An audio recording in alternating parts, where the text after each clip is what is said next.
Aries, this is your September 2023 soul story. If you have a sun rising or your moon is in the sign, this reading might resonate for you. Thank you for joining me and tuning into my channel. It's Romy here. We are going to open up this month with the energy of the Page of Swords. And Aries, if your life is going to get better, it's you that's going to make it happen. Now, as Venus stations direct on the 3rd of the month, whether you have experienced energetically things flowing in or flowing out in matters of the heart, and especially around your prosperity, your financial situation, clarity is surfacing and it's asking you to make an adjustment. So I see conversations and you taking the initiative to initiate those conversations.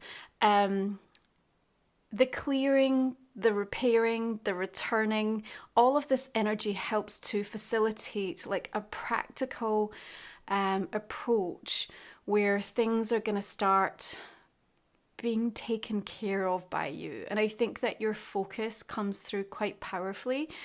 At the same time, like what I really like for you as we open up the beginning of the month is the recognition on your part that you do need space. You need space to think, to create, and to let a lot of the things in that you want. And so your recognition that there then needs to be a change that happens, you know, and as you tell that to yourself, but also as you express it to other people, it sparks like new inspiration and it really kind of puts you in a very open-minded place. And I really like that for you. I think it's going to be an incredibly cathartic month ahead.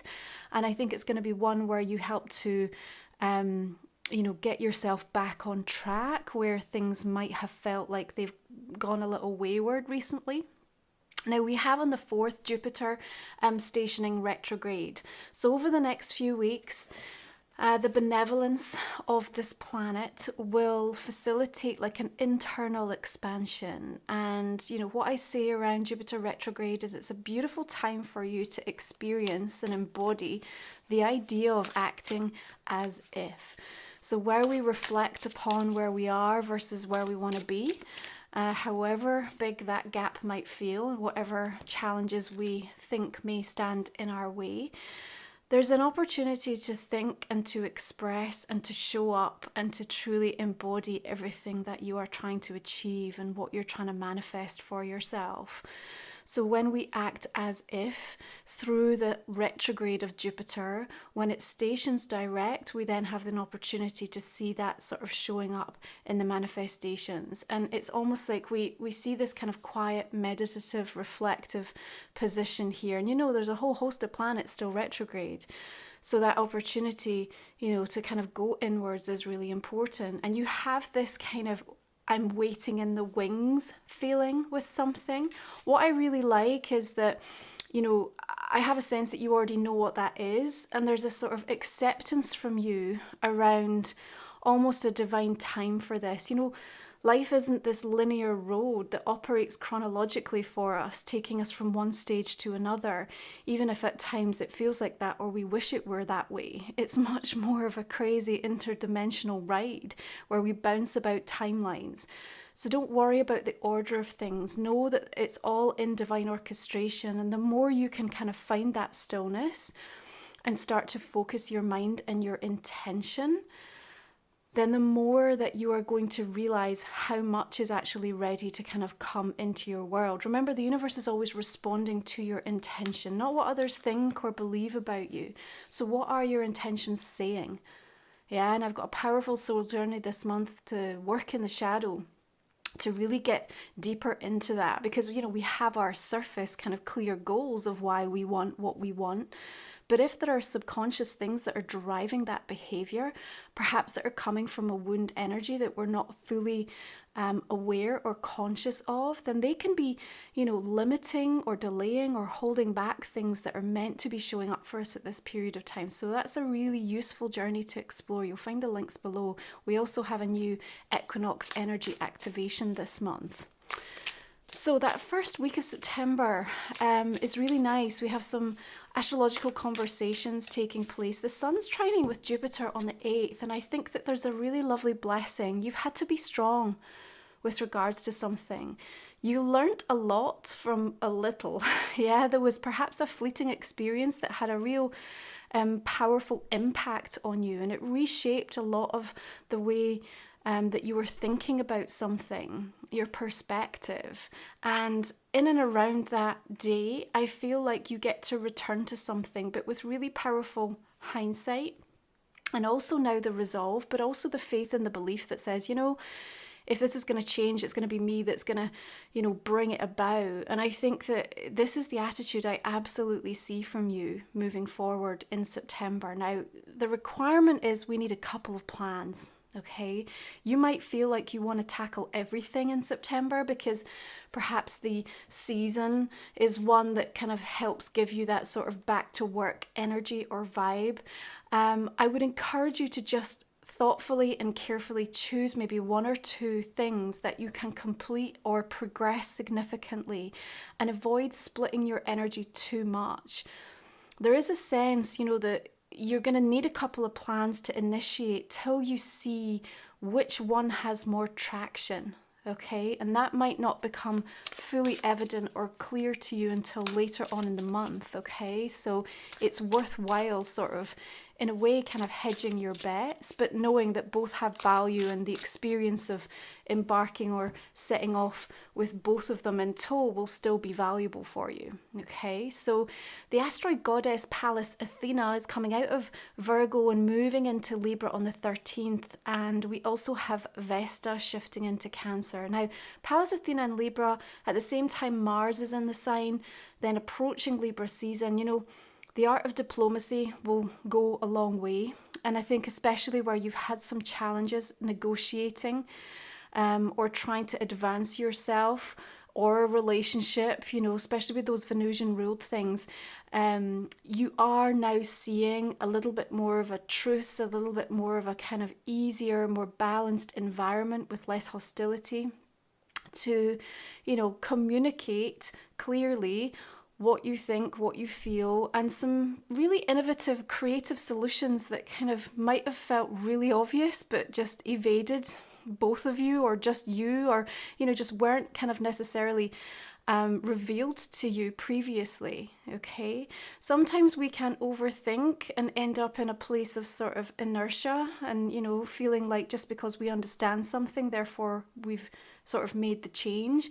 That's not always the case, and we have to be very mindful of that. But your Knight of Pentacles comes in and tells me there's an incredibly fruitful conversation, face-to-face meeting, hookup, like something that is going to move forward an experience or a situation that you have felt has gone nowhere, okay?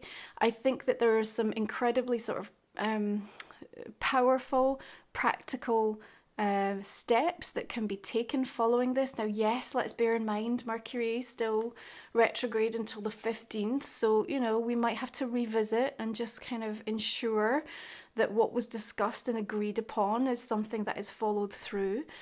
But I have a sense you might even be returning to something anyway. And if that's the case, then that's a beautiful opportunity for Mercury to work in your favor. You know, it's like an idea or an approach that was previously discarded and all of a sudden now has new value. Okay. There is this sense again of focus and consistency and discipline. And discipline is such a powerful expression of how much you value, love, and appreciate yourself. Because, yeah, what it takes from us, what it demands, what it requires, you know, is an investment that really is you giving yourself permission to say, yes, I'm worth it. I'm worth it to show up and continue this consistent kind of intention towards what I want. Sometimes when we choose ourselves initially, it can feel like a mistake. We can judge it, we can criticize it, or even feel criticized for it. But it can soon become a habit that others will learn from. And I think you are meant to lead by example in regards to that. Now, your Page of Cups, again, talks to me about offers or invitations. So even that face-to-face could lead to something more, perhaps something you weren't quite expecting. Vesta in Cancer, remember, she's like the custodian of that sacred inner flame, our creative energy. and she helps support the devotion of the passions that we have. Now, in Cancer, we're going to be incredibly focused on, our stability, our security, our family, like the people that mean the most to us, our inner circle. And you'll become very protective and also very aware of the value of these things. And she really helps to sort of bring out in a very nourishing way what is going to support you in order to kind of say yes to this, or to be able to negotiate what more you might need in relation to this, okay? We approach the new moon in Virgo on the 14th, and the next day Mercury will go direct. We also have a really interesting hookup with the Sun trining Uranus. Now, Uranus is retrograde as of end of August, and so there's an interesting little surprise, a sort of twist in the storyline, if you like, that comes in around that mid part of the month. And again, I feel like what is offered or discussed or presented or expressed to you genuinely sort of takes you by surprise a little bit, in the nicest of ways. I think you maybe didn't realize somebody saw you that way, or that they recognized something in you. And it helps again for you to sort of see within yourself, where you really ought to be spending more time or energy or intention. Yeah. The moment between what you feel and how you react is everything in September. Absolutely everything. So the more you can kind of be aware of that and really choose carefully how you want to respond, because it's not even, yes, we understand that comes in when we feel triggered emotionally or wound energy, but also when things come in that create opportunities for us, and our body is telling us like, yes, like this, yes, and then we find ourselves kind of saying the words, oh, maybe not quite the right time, or I wish I could, and we find all of those reasons to not. And I just feel like there's something connected to this that I want you to be incredibly aware of, because there'll be something in you that sort of pulls away from it, and you have to get to the heart of like why that is and what's stopping you, or who's stopping you, because it might be more that your sort of alignment or your investment energetically with someone else is kind of preventing you from fulfilling or moving in the direction of something that's actually right for you at this exact time. Yeah. So we move towards Libra season, coming in on the 22nd, and we welcome Equinox. And of course, that's then highlighting this 7th house for you, big focus in and around relationships. Your King of Pentacles tells me that the conversations taking place around this time of the month and what you agree to for yourself, but with others, it's quite meaty. Like there's something quite significant about it. Yeah, when the King of Pentacles is in negotiation and discussion with us, this isn't somebody who's kind of fly by night. Like it's like they really say what they mean and they mean what they say. And so, there's a follow through here. There's a commitment here. Are you ready for that? Is it what you really want? Again, this is why that moment between what you feel and how you react is so important. But let's highlight the fact that between Equinox 23rd and the full moon in your sign on the 29th, there is this amazing opportunity to look back and consider those incredibly powerful new moons that took place. And remember, we had 2 new moons in your sign this year, March 21st and then April 20th when the solar eclipse came as well. So there is a major culmination point coming as we build up to that full moon in Aries on the 29th that is directly linked to what was going on around that time between the sort of March and April moons. So you might need to just kind of sit with that for a little while, or it might be absolutely crystal clear to you kind of what was going on for you around that time period. But this is what you're going to be revisiting, and this is what's showing up. And there's new information to come to light. There's revelations that come in. There is a requirement to let go and release. The equinox is already asking that of us. It's further amplified by the moon in your sign. Yeah. And then the next day on the 30th, we have Mercury trining Uranus, another one of these surprise conversations. So one after the new moon, one after the full moon in September. And again, this is the deliverance of like, wow, I wasn't expecting that, even though, of course, my energy and investment and my thinking and all the things that were going on around me back March and April would, appear to be really clear that this was the direction I was going or what I was anticipating or hoping for. But still, there's a sort of unexpected twist to the story that comes in. So we have to allow our sort of equilibrium to kind of be harmonized. And, sometimes these shifts that we have seasonally, they're beautiful. They give us an opportunity to kind of transition into a new cycle and season and find a new rhythm, but they can kind of disorientate us a little bit. So I do feel that you're feeling slightly out of sorts in that last week of September. Yeah, which is why I said don't take on too much or split your energy too kind of powerfully. And also realize that what comes about at that full moon might really demand your time and intention, or you want to kind of really harness it and run with whatever comes through. So again, you don't want to have sort of felt like, you've maxed yourself out so much. So if you're new to the channel, Aries, our last 3 cards we cover in the extended version. I talk for 30 minutes extra or so. We go deeper into the main month and also look at a personal question and a relationship card for you. So you can find the link in the comment and description box underneath. I'm just going to go ahead and clarify these cards and see the direction we might be taking some of those messages for you. 8 of Swords and the Tower. All the decks that I use are listed in, again, the comment and description box underneath, okay? Queen of Swords, 4 of Swords,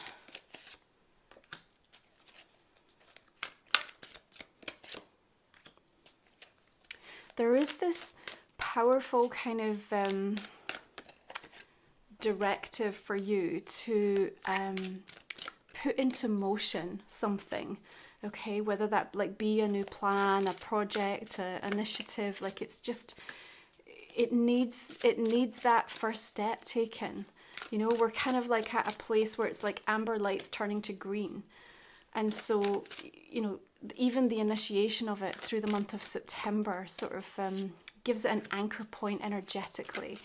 That's really being asked of you because, through the month of October and as we sort of come into some of those eclipse energies and there's major shifts and changes going on around you, we want this path kind of established, if that makes sense. Even if, like I said, you need a couple of plans until you see which one has got more merit for you, more traction for you, okay?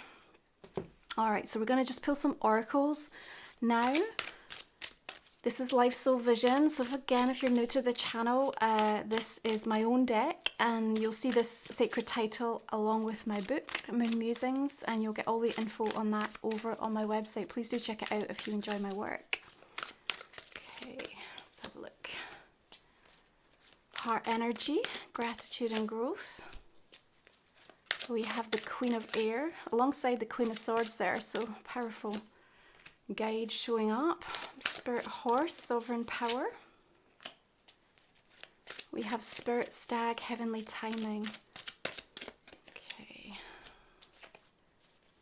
Honesty at the edge of quiet. And energy conversations. Beautiful.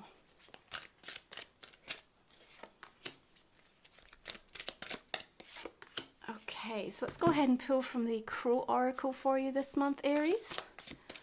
What do we have? Direction. Okay, beautiful. And finally, one more. We'll explore these messages in your extended. Okay, we have the raccoon and the sycamore bringing through curiosity. Aries, I appreciate you tuning in to the channel. I hope you'll join me for the extended. I appreciate you. Have a beautiful month of September. Enjoy that full moon and really take some time to reflect back on those 2 power new moons and kind of what they represented and brought forth for you in your pathways at the time. You take good care. I'll see you again